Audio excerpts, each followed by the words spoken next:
In 1827, before the sun went down, 4 sisters' lives were decided, and one man changed history. The ledger was never meant to be found. It waited beneath a warped floorboard in a boarding house just beyond Natchez, pressed flat by years of dust and footsteps that did not know what they crossed. Its leather spine had split with age, the stitching loose, the cover bowed as if it had grown tired of holding its breath. When it was finally uncovered, there was only a single candle in the room. Its flame shook with every shift of air, throwing soft, nervous shadows against the walls, as though the room itself hesitated to remember what had once been written there. The ink had faded, not evenly but unevenly, like something that had bled and dried too many times. Some lines were pale as ghosts. Others had darkened into a rusted red, the color old blood takes when it has been forgotten. This was not a book of stories. It was a book of transactions, names reduced to marks, lives folded into columns, silence taught to sit still. In the spring of 1827, the Mississippi frontier lived by a different clock. Law arrived late, if it arrived at all. Justice was something people spoke of in sermons, not something they expected to meet in daily life. Land stretched wide and forgiving, but mercy did not. Mercy was personal, and personal things were expensive. For those without property or protection, the future was not planned. It was assigned. The 4 sisters appeared halfway down a page, not by name, not by age, only by number, 4 lines written close together as if the writer wished to keep them contained. Assets, the column read; burdens, another might have said aloud. The ledger did not argue, it only recorded. It made the unspeakable tidy. They were too young to understand contracts and too poor to refuse fate. Their childhood had already been narrowed by loss, shaped by dependence. When their parents died, the world did not rush to fill the space they left behind. Responsibility passed quietly to their uncle, a man who understood survival better than compassion and arithmetic better than love. In a place like this, family was not a promise. It was an arrangement. He signed the page with a careful hand. The pen did not shake. He did not pause. There was no blot where a conscience might have interrupted. The signature was neat, practiced, the kind written by someone accustomed to making decisions that benefited him alone. Family ties, after all, did not carry weight in ledgers. Only value did, and value was measured in coin, not blood.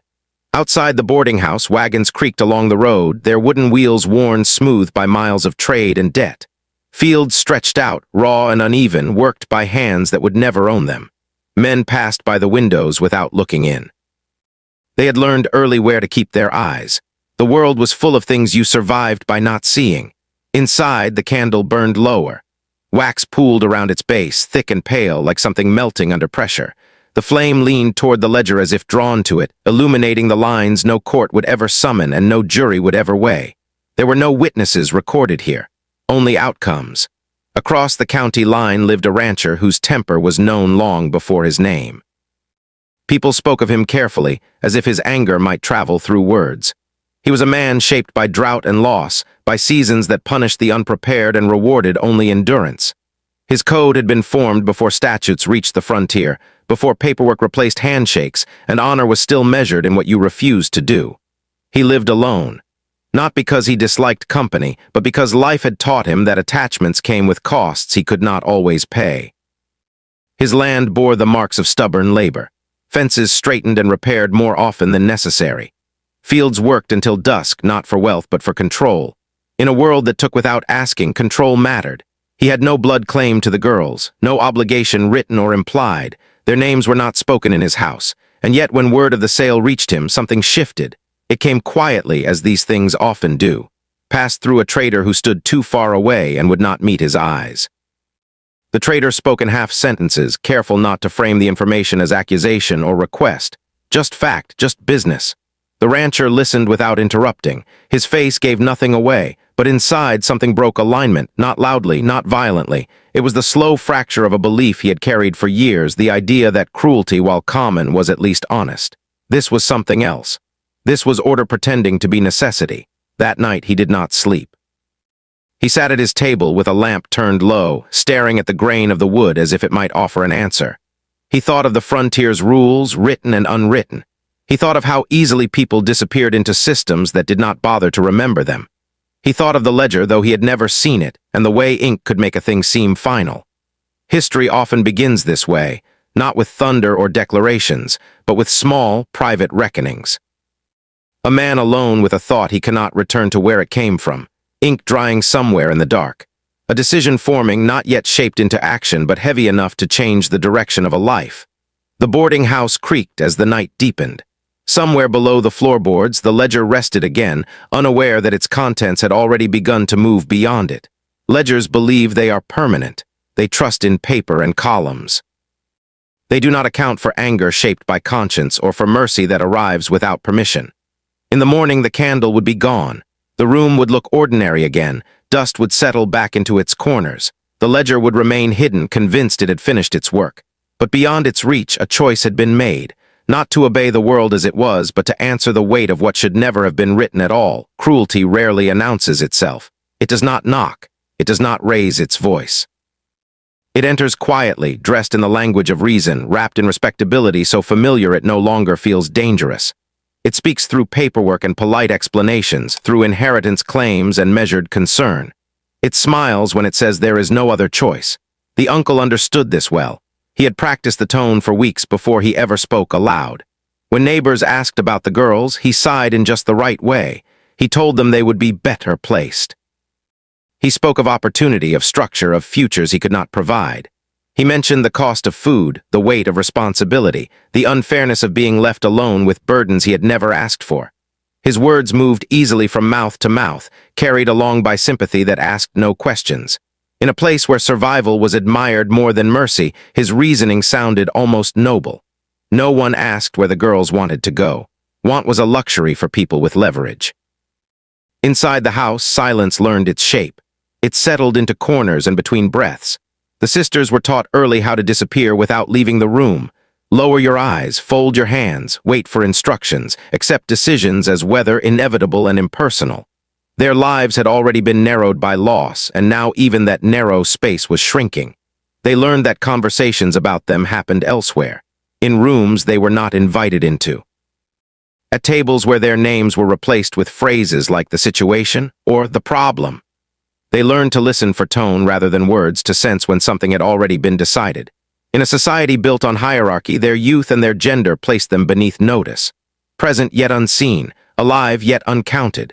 Outside, the world moved on as if nothing unusual was happening. Horses were fed, letters were written, church bells rang on schedule. Cruelty depends on this rhythm. It thrives when no one stops long enough to notice the cost of normalcy. The rancher watched from a distance. He did not belong to the circles where these matters were discussed. He did not attend church socials or courthouse gatherings where decisions were softened by prayer and precedent. His absence made people uneasy, and his reputation kept them careful. He was known for his temper, but also for something harder to name: a refusal to pretend. A way of looking at things that made excuses uncomfortable. He had learned early how systems protected themselves. He had seen land seized by technicality, a signature placed just out of sight, a line of text no one bothered to read aloud. He had watched labor erased by law, work swallowed by contracts written for men who never held the tools they claimed to own. He had seen men praised publicly for acts that would shame them in solitude. These lessons did not make him gentle. They made him precise, so when word reached him, it did not arrive as shock, it arrived as confirmation. Passed through a trader who shifted his weight and spoke quickly as if the information itself might stain him. 4 sisters, a private arrangement, already settled almost. The trader did not ask for help. He did not ask for opinion. He only delivered the facts and stepped away. The rancher stood alone after that, staring out across his land. The fence line ran straight toward the horizon, dividing what was claimed from what was not. He thought of how easily lines were drawn and how rarely they were questioned. He thought of the ledger he had not seen and the way ink could turn people into entries without resistance. The sale did not feel dramatic when it happened. There were no chains, no raised voices, no sudden violence that might have forced witnesses to remember. Only a wagon waiting at the edge of town, its boards worn smooth by use. 4 figures seated close together, their shoulders nearly touching as if proximity might offer protection. Their belongings fit into a single bundle. The uncle stood nearby, composed, his hat pulled low against the sun. This is how injustice persists, not through spectacle but through routine, through actions that look like procedures, through silence that pretends to be peace. People passed by without stopping. Some glanced at the wagon and looked away. Others did not look at all. The world has many ways of teaching itself what not to see. The rancher arrived after sunrise. He did not come early as eager men do. He did not come late as hesitant men might. He came when the day had fully announced itself, when everything was already in motion. He said little. He did not argue price. He did not bargain. There was no performance of outrage, no attempt to convince anyone of anything. Witnesses would later say his jaw never unclenched. That his eyes stayed fixed not on the uncle but on the space just beyond him, as if he were already looking past the moment itself. Rage, when contained, is often mistaken for calm. It does not shake. It does not shout. It settles heavy and deliberate. Coins exchanged hands. The sound was small, almost polite. Metal touching metal. A transaction completed. Somewhere a page was marked. The ledger, wherever it rested, accepted the update without resistance. Complete. The uncle did not linger. He nodded once as if closing a chapter and turned away. His part, as far as he was concerned, was finished. Responsibility, once transferred, was no longer his burden. The logic was clean, the relief visible. The girls did not cry, not then. Tears would have required permission they no longer felt entitled to.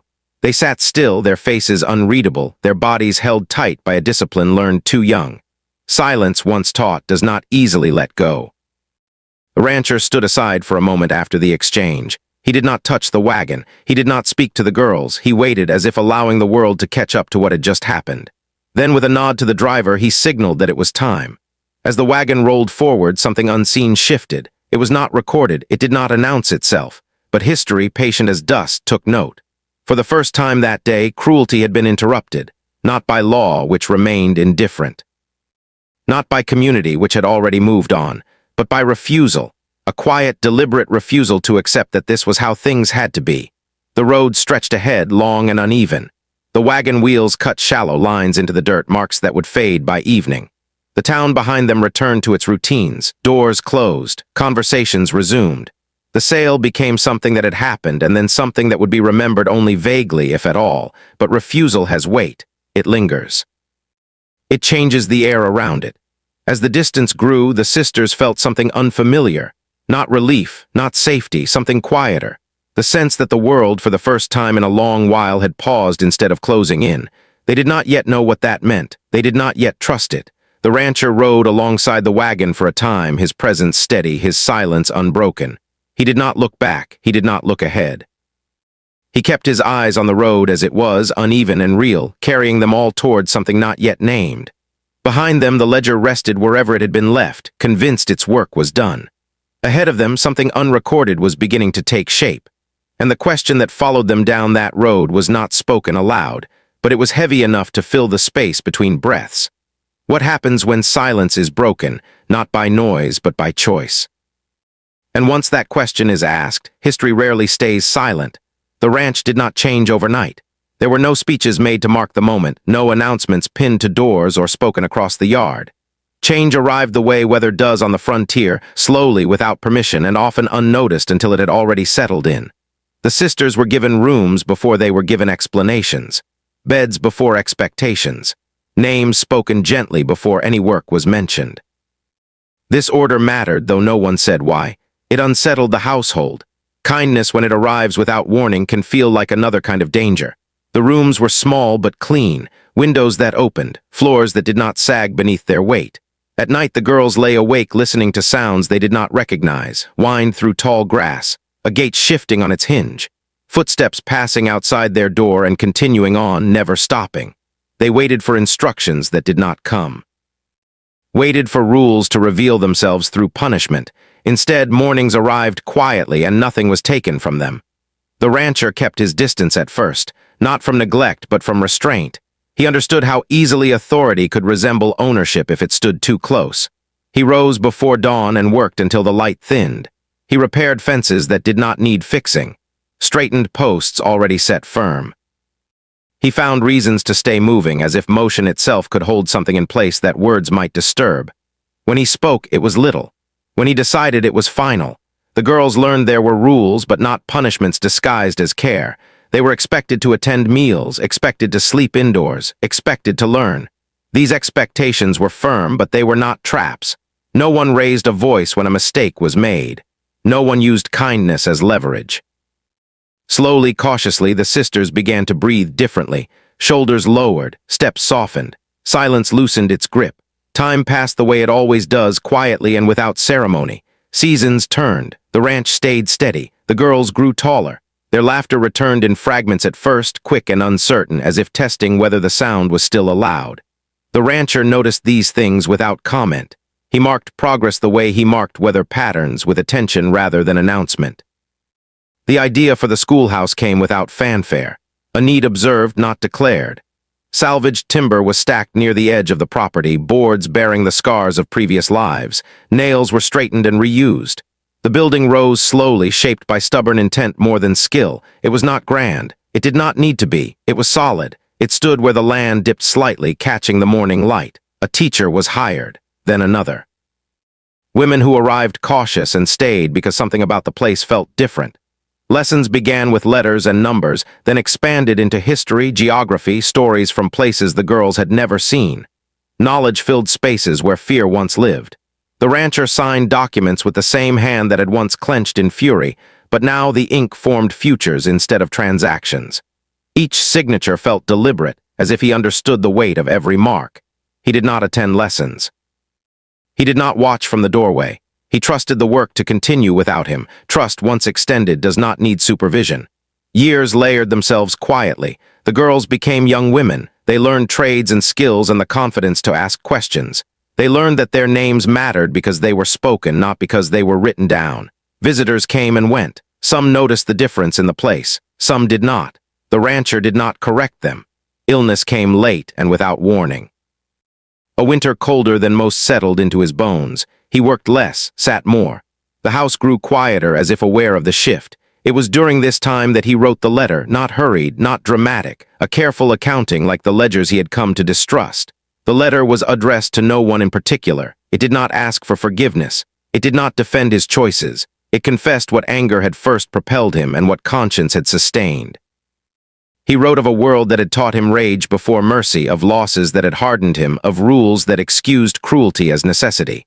And he wrote of 4 lives that forced him to unlearn what survival had taught him. He admitted that anger had opened the door. That fury at a system had moved him faster than compassion ever had. But anger alone, he wrote, cannot build. It only breaks. What followed required something else. Patience. Refusal. The willingness to stand quietly against expectations day after day without applause. He wrote that he had not bought them to own. He had bought them to erase the lie that they ever belonged on a ledger. To prove, if only in one place, that ink did not decide worth.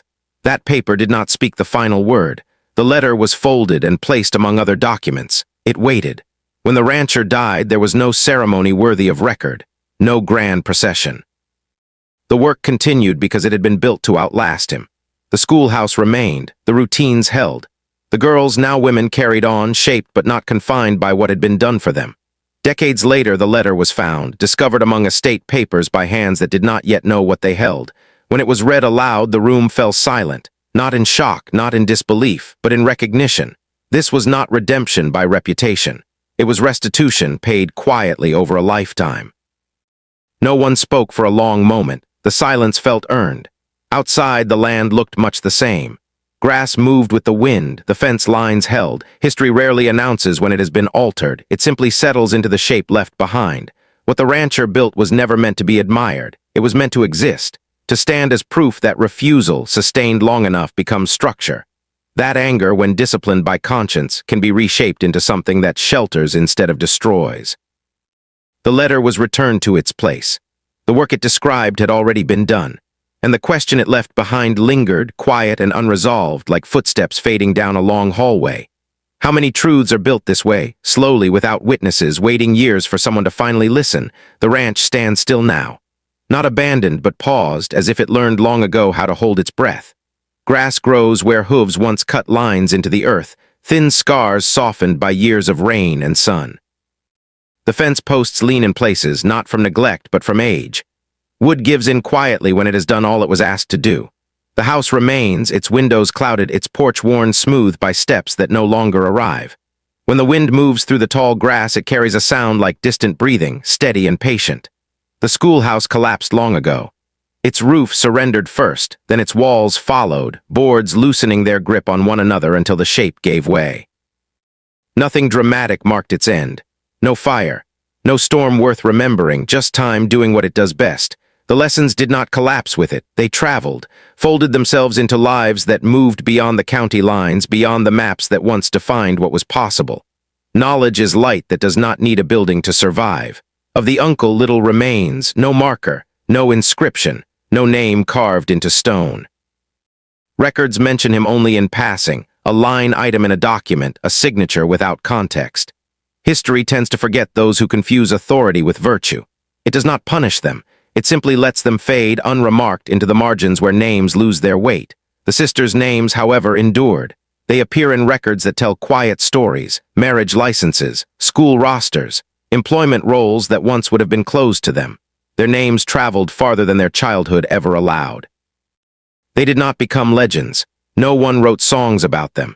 No plaques were placed in their honor. They became something rarer. Ordinary women who lived unafraid. Ordinary lives leave traces that do not announce themselves. A signature at the bottom of a letter.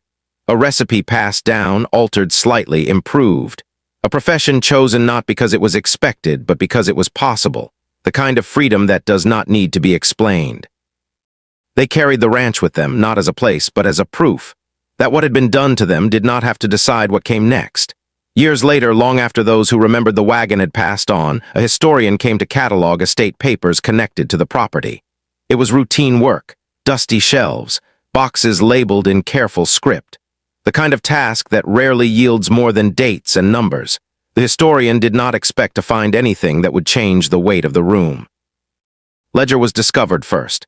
Its leather spine brittle, its pages stiff with age. The ink had faded unevenly, but the columns remained legible. Names were still absent, only numbers, assets, entries written with confidence as if certainty could be preserved on paper. The historian handled it carefully, aware of the way documents carry more than information. They carry intent. Then the letter appeared, folded once, then again. Its paper thinner than the ledger's pages, but stronger in another way. Sale and salvation bound by the same ink, resting on the same shelf. Opposite truths sharing a narrow space as if time itself had arranged the meeting. The letter was read slowly, not aloud at first. Each sentence absorbed, then returned to. The handwriting was steady, deliberate. There was no attempt to soften what was said, no effort to cast the writer as anything more than what he was.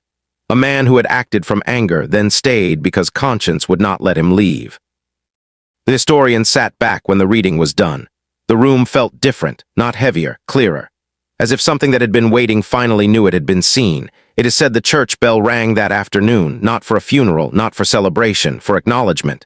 A sound that carries across fields without asking permission. The bell did not name anyone. It did not need to.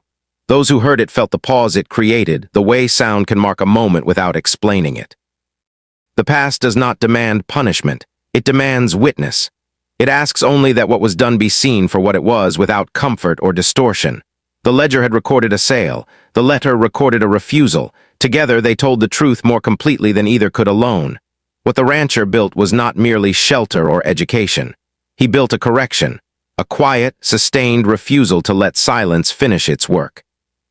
He altered the memory of a place that might otherwise have remained unmarked by conscience. Not by erasing what had happened, but by placing something alongside it that could not be ignored. Memory is shaped by what we choose to keep. The ranch did not become a monument. It did not need to. Its influence moved outward, carried by lives that had learned what it meant to be named. The schoolhouse fell, but its purpose did not. The fence lines shifted, but the boundaries that mattered had already been redrawn. History remembers quietly. It waits. It does not rush to correct itself. It allows years to pass, generations to change before it lifts what was buried and sets it gently in the light. And when the truth is finally spoken, it does not shout. It rests there, steady, asking only to be acknowledged. The ledger was returned to its box, the letter placed beside it. The shelf closed. The historian wrote a note in the margin of the catalog, brief and precise. No conclusions. Just facts arranged carefully so that anyone who came later would know where to look. Outside, the ranch remained still. Grass moved with the wind. The house held its shape against the sky. Nothing about the place insisted on attention. And yet the silence felt different now. Less empty. As if the land itself had been listening, waiting for someone to say what it had always known.